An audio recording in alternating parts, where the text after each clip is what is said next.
If you're exhausted from applying to hundreds of help desk positions and you keep getting ghosted by recruiters and hiring manager, this video is for you.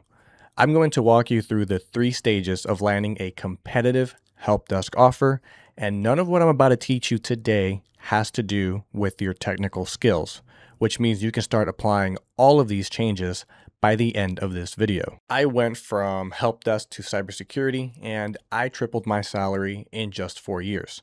I work for a billion-dollar company in the NASDAQ, and I help people break into IT and grow within the IT industry using perspective thinking. So what are the 3 stages? Well, stage 1 is the application, the mindset that you need to have when you're writing your resume to get the highest conversion possible, which means more hiring managers picking up the phone and calling you. Stage 2 is the first call, how to position yourself as a high valued candidate during the initial phone interview. And stage 3 is the in-person interview, how to use your resume to tell a story that leaves a memorable impression. So the big question is the one you probably already asked yourself.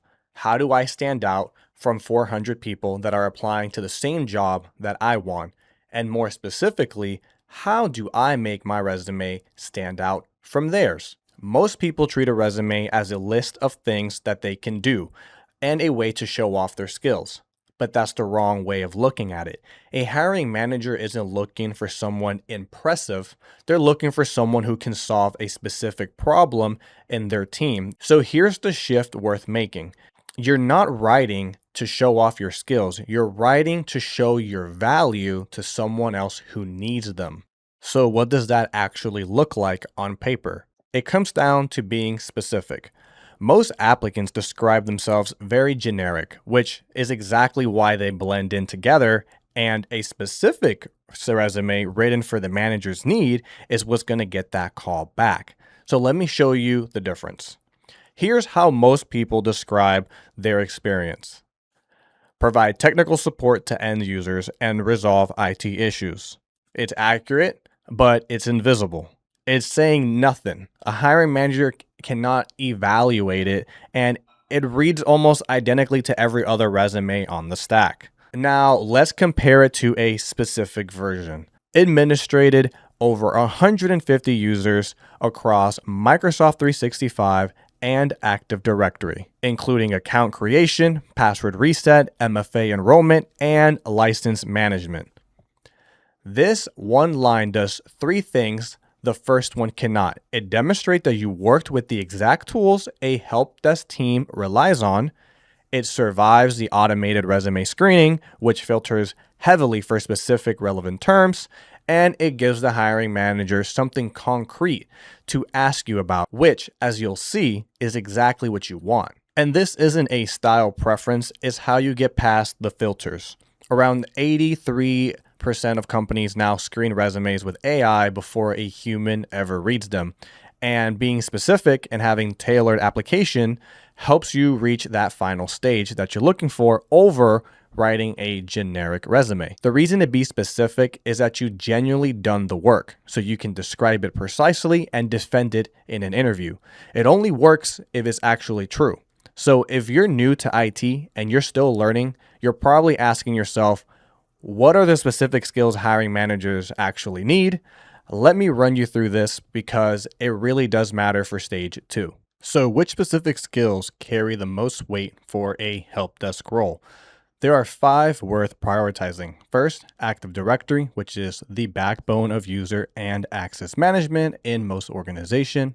Second, Microsoft 365 administration, since the majority of businesses operate within that ecosystem. Third, Entra ID, which handles cloud-based identity and access. Fourth is a working understanding of network troubleshooting, just enough to diagnose common connectivity issues. And fifth, a basic understanding of cybersecurity, because even at the help desk level, security awareness is incredibly important. And here is what makes this achievable. You don't need all 5 to start. You can just pick one like Active Directory or Microsoft 365, which tends to be the strongest first choice, and get some genuine hands-on experience with it. One of these skill sets can really set you apart. It is good to be really familiar with one instead of skimming all five. And if you want to go all the way, building every one of these hands-on instead of just reading about them, that is why I created the Help Desk Bundle. It walks you through all five in depth in your own live environment, so you're solving real problems the same way you would on the job. And you can start for free on hackvantage.io. And that's the whole point. The confidence that you build by fixing things yourself is going to be the same confidence you're going to project when you're in an interview. So once you have your resume and you have recruiters blowing up your phone and you pick it up, what do you say? How do you convince this person over the phone that you are the real deal? Stage 2 is the call that nobody prepares you for, the phone screen. It's that short introduction interview you get before you sit with the real hiring manager. It's usually a recruiter, a coordinator, or someone from HR taking 15 or 20 minutes of your time on the phone.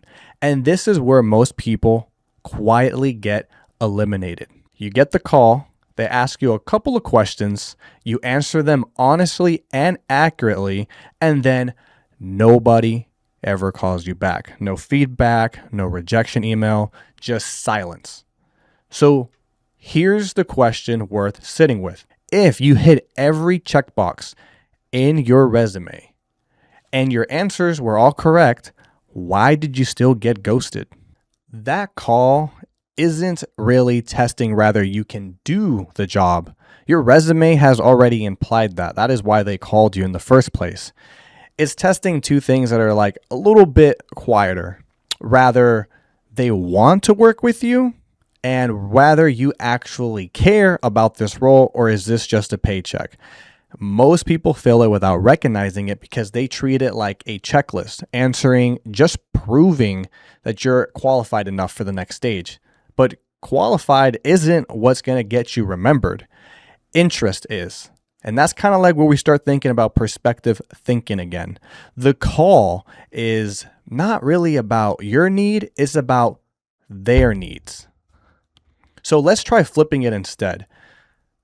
Instead of answering questions, show genuine interest by asking a few on your own. What's the biggest challenge the department is dealing with right now? Are there any upcoming projects for this role? Two things happen when you ask these. First, you stand out instantly because most candidates don't even ask questions. So, real curiosity signals that you actually want this. Second, this is the real move. You learn their objective. You find out what problems they're having, how can you solve them, and what are they trying to solve when they're hiring someone. And once you know that, you can align yourself to it. Everything they tell you, the challenge, the projects, and the kind of person that they want becomes the exact material that you lead with in person. You walk into the interview already knowing what matters to them. So you pass the phone screen and you earned the sit down. Now, the real question is, how do you take everything you just learned and turn it into a story that makes you unforgettable? Here's where everything comes together. Once you've earned the sit down, your objective shifts. A hiring manager will typically do the next three things. They're going to ask you to introduce yourself, question you on some specific things that you listed on your resume, and pose a few general IT problems just to see how you think. But before we get to the technique itself, I want to share a mindset worth trying because this is the piece where most people overlook. Try not to walk into that room as someone begging for a job. You've done the work, you've built the lab, you can already do what they're hiring for. So you walk in as someone who belongs there. That isn't being ignorant. It's earned confidence. And a hiring manager tends to feel the difference in the first 30 seconds. Most candidates answer with a short, factual response, and they're immediately forgettable. The candidates who get the offer answer with a story. And let me show you the difference. So let's say a hiring manager asks about the Microsoft 365 administration on your resume. Here's the forgettable answer. Yes, I've done that. Managing users, password resets, and that kind of thing. Accurate, but it disappears the second you say it. Now, the rememberable one. When an end user needs a password reset, I just don't reset it and move on. I make sure that the new password meets the company standard, and then I walk them through logging back in and confirm that they get into their application before I fully close the ticket. Same skill, but now they can picture you doing the work and looking out for the person on the other end, and that sticks. You don't need a fancy formula for this. Just take any specific skills on your resume, and instead of only confirming what you've done, tell a short story of the time that you actually used it. And notice why it works all the time. You can only tell these stories if you genuinely done the work. Every skill you've actually practiced becomes a story you can tell with confidence. So let's bring it all together into something that you can start on today. 3 stages, 3 moves. So first, your resume. Rewrite it from the hiring manager's perspective. Take one skill that you can genuinely speak to and make it specific. The exact tools, the exact tasks, so it reads as value to their team instead of a list of things that you have already touched. Number 2, the phone screen. Don't just answer their questions. Ask a few of your own to uncover what they actually need, and then position yourself around it. Third, the interview. For every skill on your resume, have one short true story. Not a claim, not a moment, something that you can walk them through. You do these 3 things and you stop being one of those 400 generic applicants and you start being the one that they remember. And that is the strategy. But strategies only take you so far as your skills are underneath it. So here's the real question. What if you want a deeper command of all of these skills for yourself?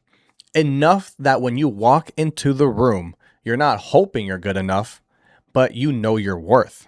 That's exactly why I built the Help Desk Bundle. It takes every skill we've talked about: Active Directory, Microsoft 365 administration, Entra ID, networking, and security, and it walks you through them hands-on in your own live environment. You're not going to be watching someone else click around. You're the one that's going to be solving problems, breaking things, and fixing them. That's where real confidence comes from. Not from telling yourself you're ready, but from actually doing the work. And you can start for free on hackvantage.io.